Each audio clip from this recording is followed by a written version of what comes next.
Today we're diving into a chilling mystery as we uncover the unseen truth of a dead woman. What secrets lie hidden in her past waiting to be revealed? Join me as we explore the haunting story that will keep you on the edge of your seat. Let's get started. The woman had died without pain, quietly, as a woman should whose life had been blameless. Now she was resting in her bed, lying on her back, her eyes closed, her features calm, her long white hair carefully arranged as though she had done it up 10 minutes before dying. The whole pale countenance of the dead woman was so collected, so calm, so resigned that one could feel what a sweet soul had lived in that body, what a quiet existence this old soul had led, how easy and pure the death of this parent had been. Kneeling beside the bed, her son, a magistrate with inflexible principles, and her daughter Marguerite, known as Sister Eulalie, were weeping as though their hearts would break. She had from childhood up armed them with the strict moral code, teaching them religion without weakness, and duty without compromise. He, the man, had become a judge and handled the law as a weapon with which he smote the weak ones without pity. She, the girl influenced by the virtue which had bathed her in this austere family, had become the bride of the church through her loathing for men. They had hardly known their father, knowing only that he had made their mother most unhappy, without being told any other details. The nun was whitely kissing the dead woman's hand, an ivory hand as white as the large crucifix lying across the bed. On the other side of the long body, the other hand seemed still to be holding the sheet in the death gasp, and the sheet had preserved the little creases as a memory of those last movements which precede eternal mobility.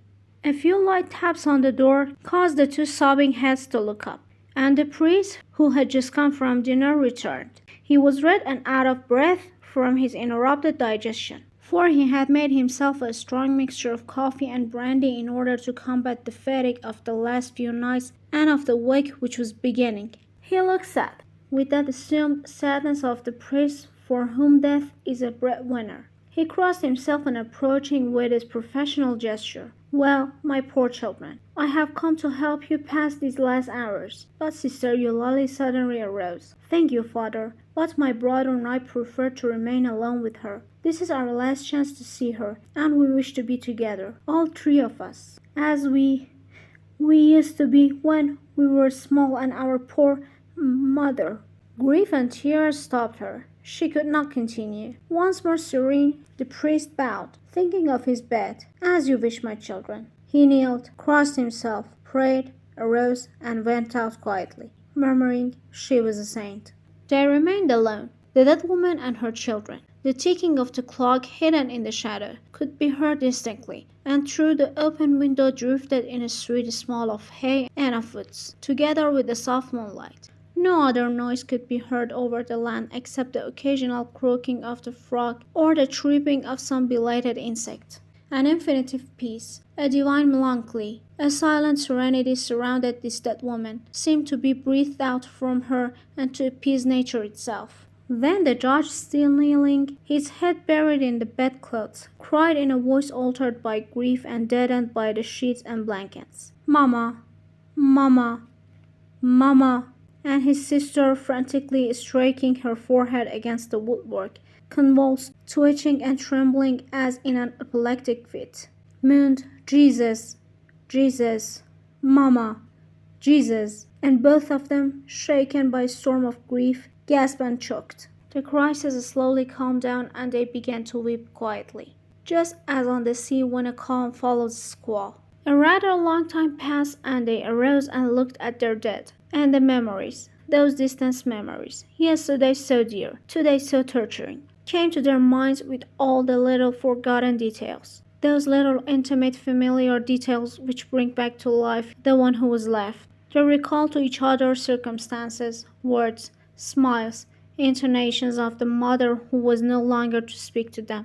They saw her again happy and calm. They remembered things which she had said, and a little motion of the hand, like beating time, which she often used when emphasizing something important. And they loved her as they never had loved her before. They measured the depths of their grief, and thus they discovered how lonely they would find themselves. It was their prop, their guide, their whole youth, all the best part of their lives which was disappearing.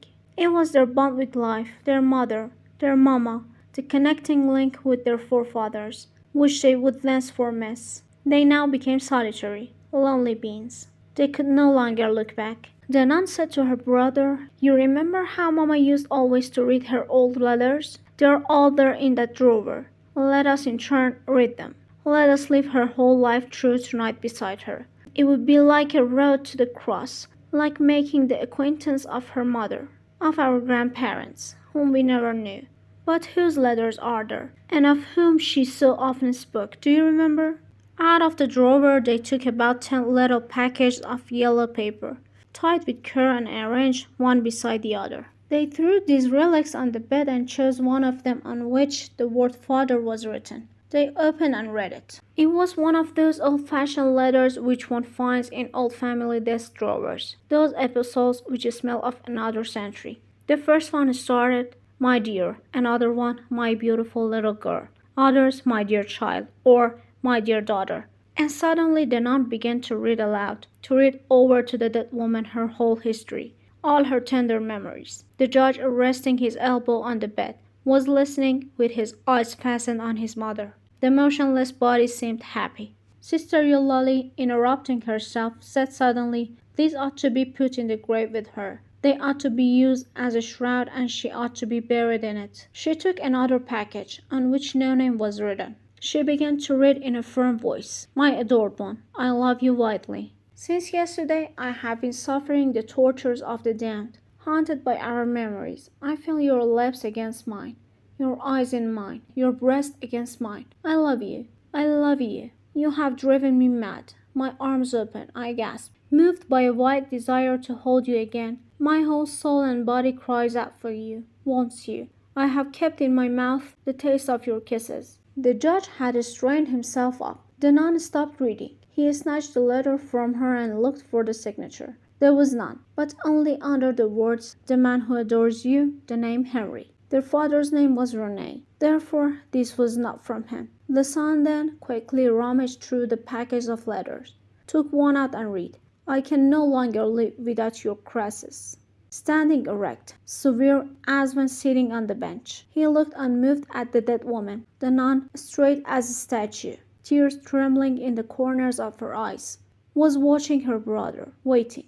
Then he crossed the room slowly, went to the window and stood there, gazing out into the dark night. When he turned around again, Sister Eulalie, her eyes dry now, was still standing near the bed, her head bent down. He stepped forward, quickly picked up the letters and threw them pell-mell back into the drawer. Then he closed the curtains of the bed.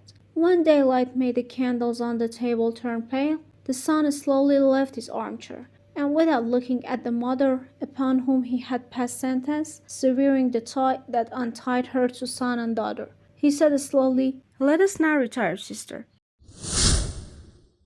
As we uncover the dark secrets of the dead woman, remember that every story has layers waiting to be peeled back. In our next video, we will meet Denise, whose life takes unexpected turns that challenge everything he believes. What shocking revelations await him? Don't miss this next chapter. See you soon.